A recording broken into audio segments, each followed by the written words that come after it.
اگر غلام ہندوستان میں میری شادی ہوئی تو میری دلہن میری موت ہوگی، میرا جنازہ میری بارات ہوگی، اور میرے باراتی ہوں گے ہندوستان کے شہداء، کیونکہ میں سمبل آف ریزسٹنس ہوں، son of soil, brave freedom fighter, میں ہوں اتہاس، میں کرانتی کاری ہوں، میں سردار بھگت سنگھ ہوں۔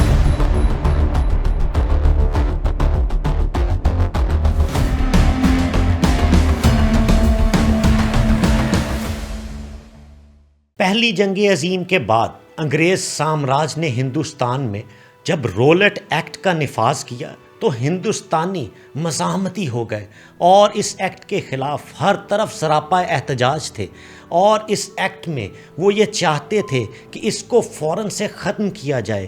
ایسے کمیشن اور ایسے ایکٹس ہندوستانی کی آزادی اور حقوق کو سلب کرنے کے لیے بنائے جا رہے ہیں۔ بعض ضمیر پارلیمنٹیرینز ریزائن دے رہے تھے کہ رولٹ ایکٹ اگر کسی سیاسی سرگرمی کو روکنے کے لیے ہے تو ہمیں نامنظور ہے۔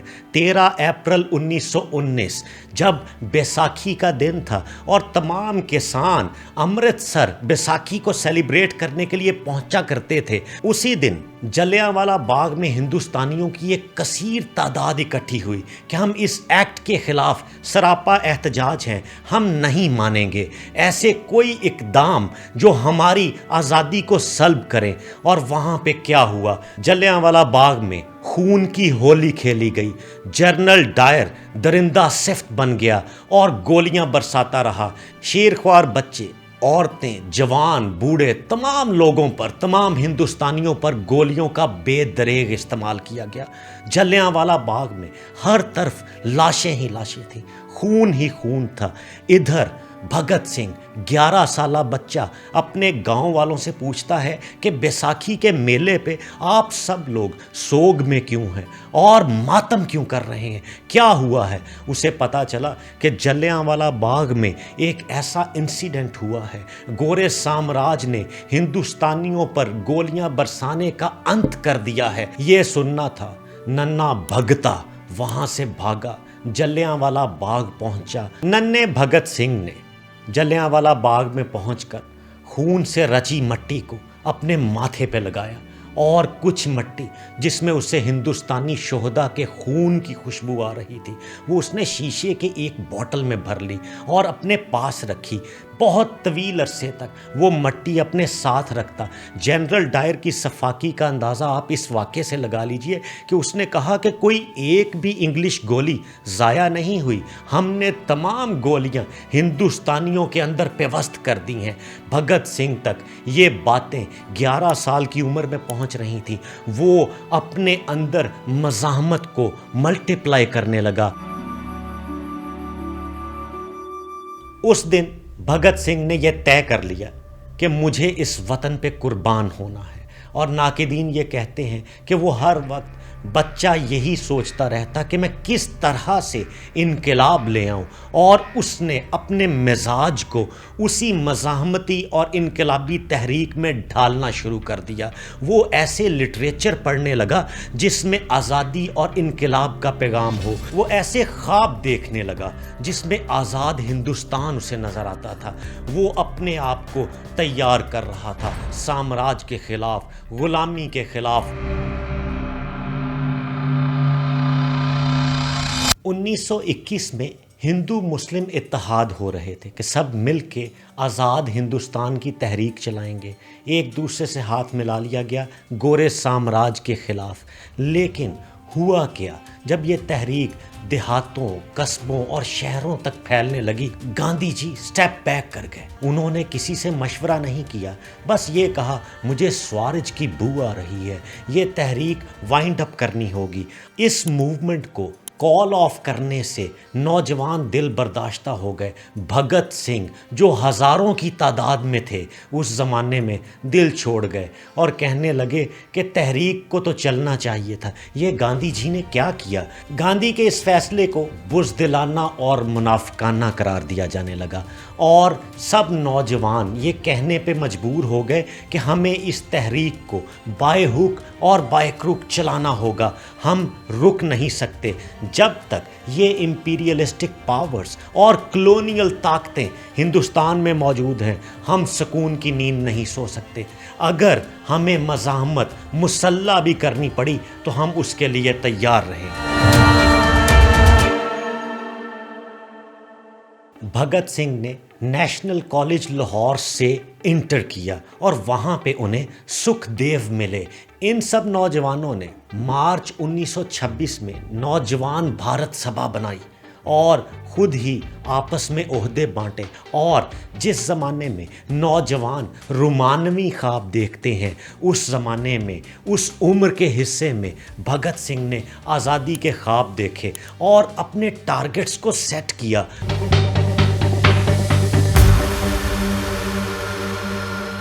انہی دنوں میں بھگت سنگھ کو اپنے والد کی طرف سے ایک خط موصول ہوتا ہے جس میں وہ کہتے ہیں کہ تمہاری شادی کی عمر ہے، ہمیں تمہاری شادی کرنی ہے، پورا خاندان اس بات کا انتظار کر رہا ہے کہ کب تم ہاں کرو اور ہم اس معاملے کی طرف آگے بڑھیں۔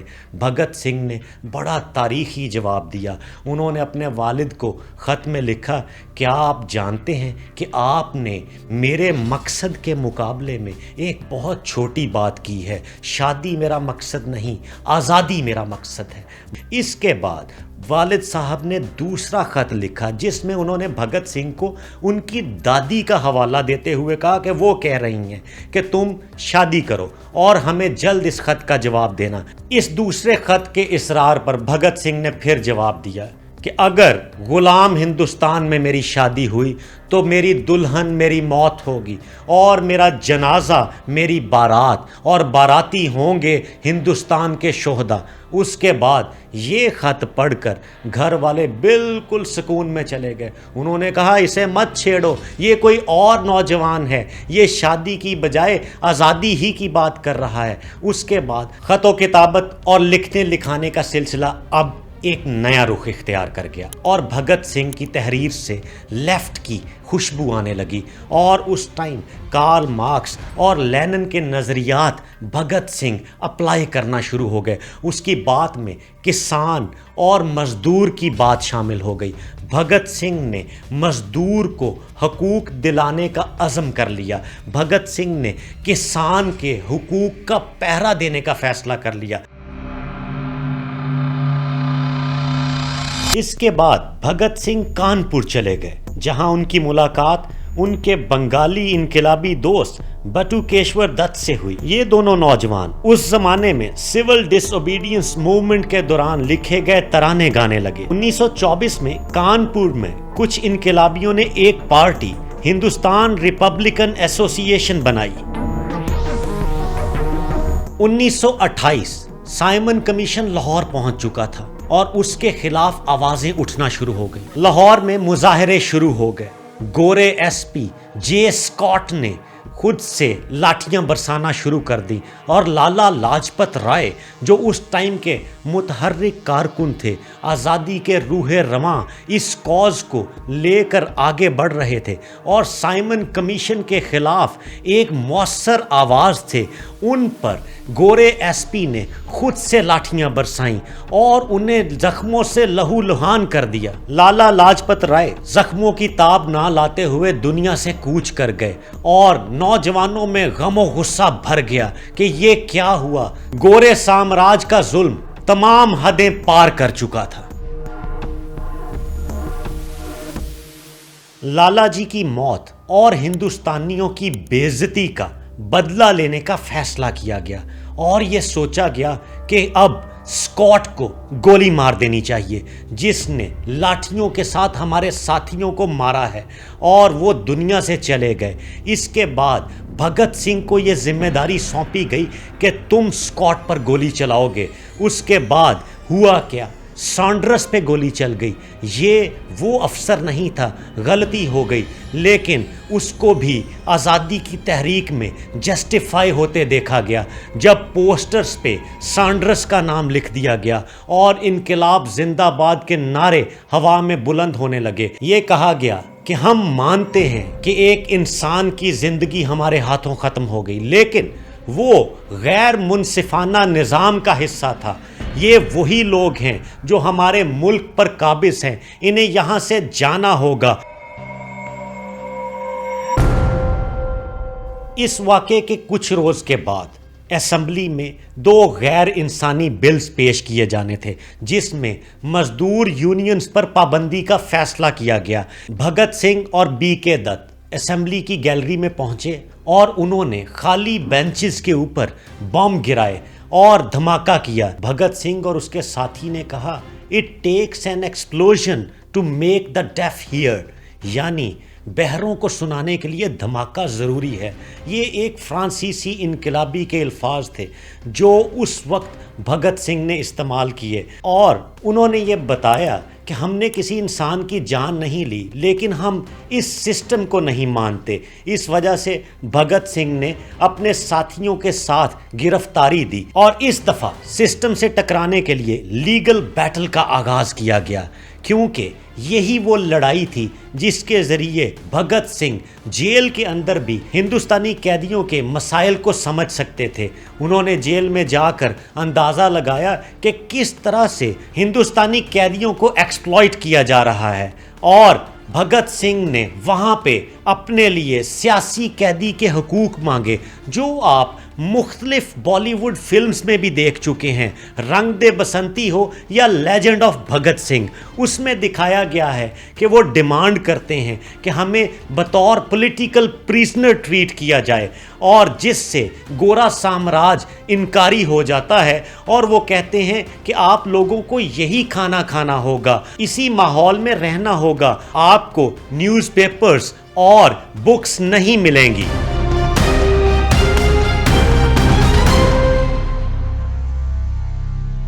برٹش امپیریلزم کی کروئلٹیز پورے ہندوستان میں پھیل چکی تھی، اور خاص طور پر اس کا مرکز اس وقت یہ جیل تھی جس میں بھگت سنگھ قید تھے۔ بھگت سنگھ نے تمام مطالبات مسترد ہونے کے بعد ہنگر سٹرائک کا اعلان کر دیا، اور یہ بھوک ہڑتال تاریخی بھوک ہڑتال تھی جو 100 دن تک جاری رہی۔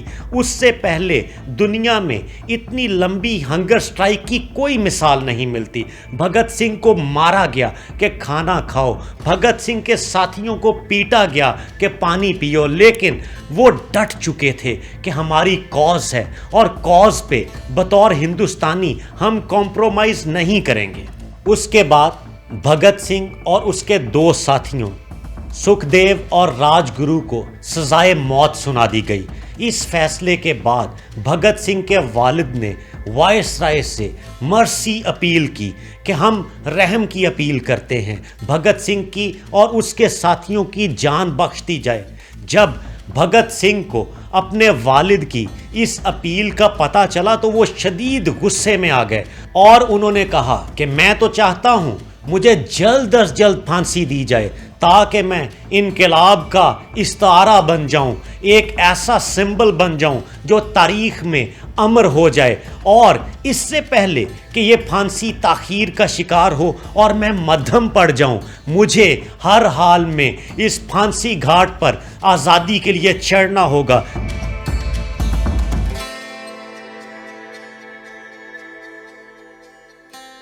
12 سپٹمبر 1929 کی بات ہے۔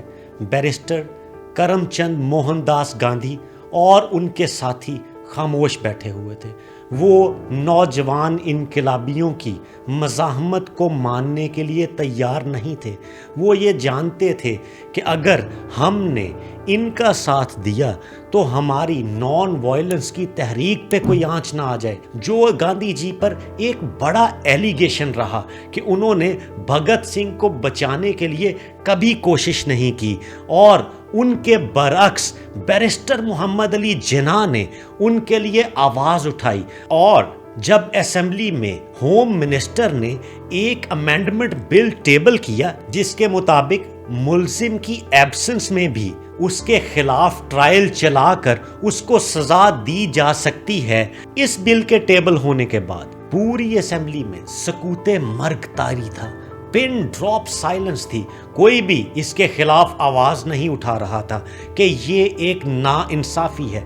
ٹوٹلی انجسٹس ہے اور سب خاموشی سے تماشائی بنے رہے۔ ان تماشائیوں میں سے ایک آواز آتی ہے، I strongly reject mister home minister, اور وہ آواز تھی بیرسٹر محمد علی جناح کی، جنہوں نے وہاں پہ یہ بات کی کہ کیا قیدیوں کے حقوق نہیں ہوتے، کیا بھوک ہڑتال کرنے والے انسان نہیں؟ اگر یہ اتنا ہی آسان کام ہے تو ہوم منسٹر صاحب آپ خود ہنگر سٹرائک کر کے دیکھ لیجئے، لیکن آپ نہیں کر سکیں گے کیونکہ آپ کی کوئی ڈائریکشن نہیں، کیونکہ آپ آزادی کو چاہنے والے نہیں، آپ تو غلامی پسند کرنے والے ہیں۔ محمد علی جناح نے کہا، آپ کو یہ اختیار کس نے دیا ہے کہ کرمنل جورسپروڈنس کا اہم ترین قانون آپ اپنے مفاد کے لیے بدل دیں؟ آپ کو یہ حق حاصل نہیں کہ آپ دوسروں کے حقوق غصب کریں، آپ کو یہیں پہ تھمنا ہوگا، رکنا ہوگا اور انصاف کرنا ہوگا۔ اور محمد علی جناح کے یہ الفاظ اس وقت ہندوستانی نوجوانوں کے لیے ایک آکسیجن تھے، انہیں پتا چلا کہ جناح نے ان کا ساتھ دیا ہے۔ بھگت سنگھ کو صبح سویرے پھانسی نہیں دی گئی، بلکہ ان کو شام کو 7:30 بجے پھانسی گھاٹ پر پہنچایا گیا، اور وہ تینوں شیروں کی طرح اس گھاٹ کی طرف جا رہے تھے، رستے میں آزادی کے نغمے گا رہے تھے، پراعتماد، خوش کہ جیسے کوئی مشن کی تکمیل ہو رہی ہے۔ اور ادھر ڈپٹی سپرنٹینڈنٹ لاہور جیل کی آنکھوں میں آنسو تھے اور یہ ایموشنل تھے، لیکن گورا سامراج اپنی آنکھوں سے یہ منظر دیکھ رہا تھا کہ یہ کتنے پراعتماد لوگ ہیں جنہیں موت کا ذرا بھی ڈر نہیں۔ ستوندر جاس نے اپنی کتاب the execution of Bhagat Singh میں لکھا ہے کہ بھگت سنگھ نے پھانسی کے پھندے کو پہلے چوما اور اس کے بعد خود اپنے گلے میں پہنا، اور ایسا محسوس ہو رہا تھا کہ جیسے وہ اس لمحے کے سالوں سے منتظر ہوں اور ہندوستان کے لیے قربان ہونے کا بہت طویل عرصے سے انتظار کر رہے ہوں۔ کلدیپ نیر کی کتاب without fear the life and trial of Bhagat Singh میں لکھا ہے کہ بھگت سنگھ سے پوچھا گیا کہ پہلے کس کو پھانسی دی جائے تو سکھ دیو بولے مجھے، اس کے بعد تینوں کو یکے بعد دیگرے پھانسی دے دی گئی۔ تینوں کی پھانسی کے بعد ڈاکٹرز نے انہیں آفیشلی مردہ ڈکلیئر کر دیا، اور اس کے بعد ایک دلچسپ واقعہ پیش آیا۔ وہاں پہ جیل کے عملے میں سے ایک افسر نے نوجوان انقلابیوں کی ہمت سے متاثر ہو کر ان تینوں کی لاشوں کو پہچاننے سے انکار کر دیا کہ میں نہیں جانتا کہ یہ بھگت سنگھ اور اس کے ساتھی ہی ہیں، پتہ نہیں کن لوگوں کو پھانسی دی گئی ہے۔ اس وجہ سے ان کو فوری طور پر معطل کر دیا گیا۔ اس کے بعد اگلا چیلنج منہ کھولے کھڑا تھا۔ پہلے ان تینوں کی آخری رسومات جیل کے اندر ہی لاہور کے موجودہ شادمان کے علاقے میں ہی ادا کرنے کا پلان کیا گیا، لیکن پھر خیال آیا کہ یہاں سے اٹھتے دھوئیں نے اگر باہر موجود لوگوں کے ہجوم کو مشتعل کر دیا تو وہ اس جیل کی اینٹیں اڑا کے رکھ دیں گے۔ اس کے بعد پچھلی دیوار کو توڑا گیا اور جیل میں ایک ٹرک لایا گیا، اس میں ان تینوں ساتھیوں کی لاشوں کو رکھا گیا اور قصور کی طرف یہ ٹرک روانہ ہو گیا۔ ایم ناتھ گپتا اپنی کتاب ہسٹری آف انڈین ریولوشنری میں لکھتے ہیں کہ جب ان کی لاشیں دریائے ستلج کے کنارے پہنچیں تو وہاں پہ موجود پجاریوں نے ان کو چتا پر رکھ کر جلایا، اور جب آدھی لاشیں جلیں تو دریائے ستلج میں ان کو بہا دیا گیا۔ پولیس اور پجاریوں کے وہاں سے جاتے ہی گاؤں والوں نے پانی میں جا کر ان کے بچے کھچے اعضاء کو وہاں پہ واپس لایا اور ان کی آخری رسومات ادا کی۔